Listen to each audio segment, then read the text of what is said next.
Howdy folks, it's Matthew, your friendly neighborhood technician, making another video for you out of the Boise, Idaho. And unfortunately, this video is to show you this BMW that is the bane of my existence. So, when I posted the first video concerning this BMW, it had come to me with a check engine light.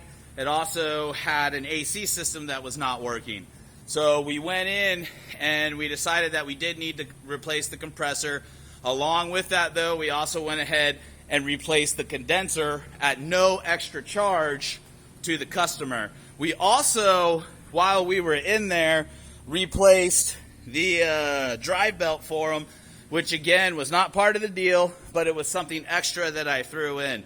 Considering the fact that we had to get the condenser out along with everything else, there was also a lot of extra work that we ended up putting into it with the belt and the condenser and the turbocharging system and all that other stuff. We also replaced ignition coils and spark plugs due to a misfiring issue.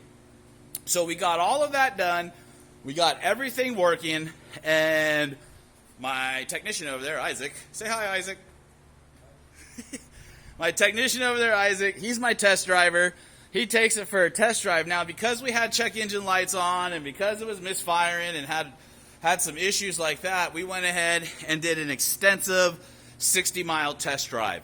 The reason why we do a 60-mile test drive is because a computer drive cycles the check engine light every 15 to 30 miles. So after 60 miles, everything was good. Life was good. We go in to reset the oil light. We go in to reset all of the maintenance lights and the service light. And as we are doing that, the brake light comes on, okay? Now, there is history behind this vehicle of the brake sensor light coming on when it shouldn't and it needing to be reset. However, and at first we thought that was the issue. However, we did go ahead and decide, well, let's go ahead and check the brakes, and we did, and lo and behold, the brakes needed to be changed. So we changed the brakes, and that was successful in getting the brake light to turn off. Take it for a test drive, one last test drive, and the check engine light comes back on, and it begins to misfire again. So I go ahead and I diagnose it. Now, this time, to diagnose the misfire, I go ahead and I use my awesome electrical tool to make sure that we have spark going to each coil, which we do. I'm trying to see if I've got that tool laying out here real quick so you can just see it right here. Okay? So, you know, and it's specific cylinder 1, cylinder 2, cylinder 6 misfire again. So I use my awesome diagnostic tool and I confirm that this time we have spark, because in the beginning we did not. Give you an idea what that looks like. And so you connect all this in between the ignition coil and the spark plug, and if everything is working right per spark, then you'll see this light up, and you know you've got spark going down in the spark plug and everything is good. So we check spark, life is good. Along with the misfire though, we also got an intake sensor code, intake runner sensor code, and a turbocharger code. So this sensor and the sensor on the turbocharger are exactly the same. So what I did yesterday is I went in and I pulled those sensors, made sure they were plugged in, all that other good stuff. Those are not sensors that we messed with or that we touched. I cleaned them off. I did notice one of the sensors has a broken clip on it. I didn't think that was too big of a deal and that would be causing our issues. So I pulled them, I cleaned them off, I put them back in. Car ran okay for all of 20 minutes, and then it started acting up again. It made me actually question as to whether or not maybe we just need to change those sensors out, okay? There's another issue, though, that could kick those sensors off and cause misfiring, and that would be if there is a leak in the turbocharging system. So if you own one of these vehicles and you have this issue, which it's a common issue, check your turbocharging system for leaks. Now, I will say that we did have to remove the turbocharger intercooler and the turbocharger lines, the crossover, and I've checked most of these for a leak, but I haven't had time yet to go in and fully double and triple check everything. And the reason being is because, unfortunately, the customers have gotten very frustrated and they began to raise their voice to me. And we do not tolerate that type of behavior, especially when I've gone way far above and beyond what any other mechanic would do for somebody. And here we are now. You know, the customer asked me, well, what do we do now? And I just simply said, we fix it, we keep moving forward. They were unable to accept that and started yelling at me, telling me how they're losing confidence in me. So as far as I'm concerned, they can take it to the BMW dealer and they can pay them, you know, $5,000, $6,000, $7,000, $8,000 to go ahead and get the thing fixed. So while I got you here, I'm going to cover some of my tracks just to show you what we got going on. Okay.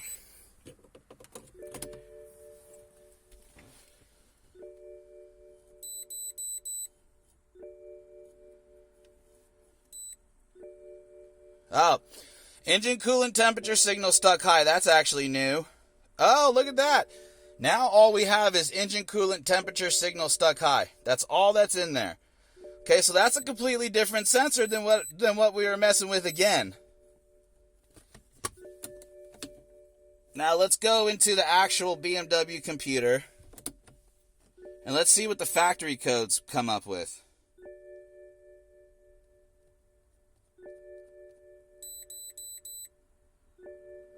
And there they are. Intake pressure sensor is rerunning. Cooling fluid sensor measurement range. So actually, we no longer have a turbocharger code in here. Now we have an intake pressure sensor pre-running, and we also don't have a misfire code in here. Yet, this BMW runs really poor right now. And it's going to be because of this right here. Now, what I highly suspect is happening is because we have some sensors that are not working correctly. What's going on is, bottom line is, the computer doesn't know how to compensate for the atmospheric pressure in the engine, especially if you have an issue with the intake sensor, a turbocharger sensor, or also that coolant temperature sensor stuck high. The computer's going to think that the car's overheating, it's going to kick the fan on, and all that other good stuff. Bottom line is, I could have got this figured out. It's just another hump, speed bump in the process. I do this for a living, been doing it for 26 years. This isn't the only vehicle in my shop that has issues. I've got this vehicle that has issues. I've got this vehicle that has issues.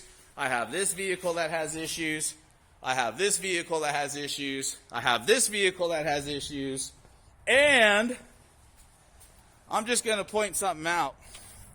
This Ford Escape, as you guys know, has been here at this point for well over a month. It was an insurance claim, and it continuously has issues.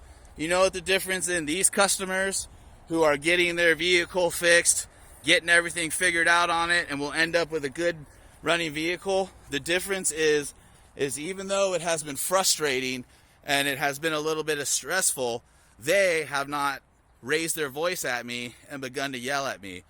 So I'm not going to tolerate that type of behavior at all, especially when I've gone well above and beyond what I was supposed to do for somebody. They could have just hung on for another day or two.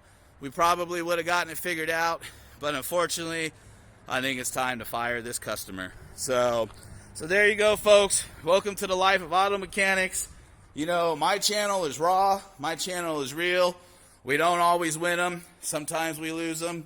It happens. The best thing we can do is just move on and go and work for the people that do appreciate and love us and take good care of us. So I wanted to holler out to everybody who supports me in my career and my business ventures.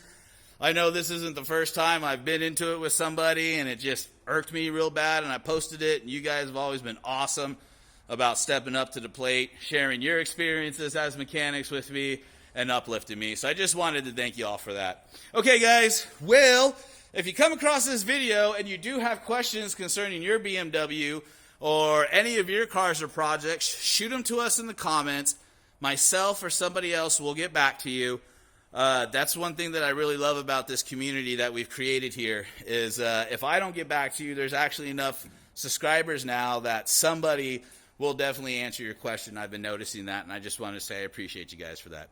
All right, guys, this is Matthew, your friendly neighborhood technician, signing off.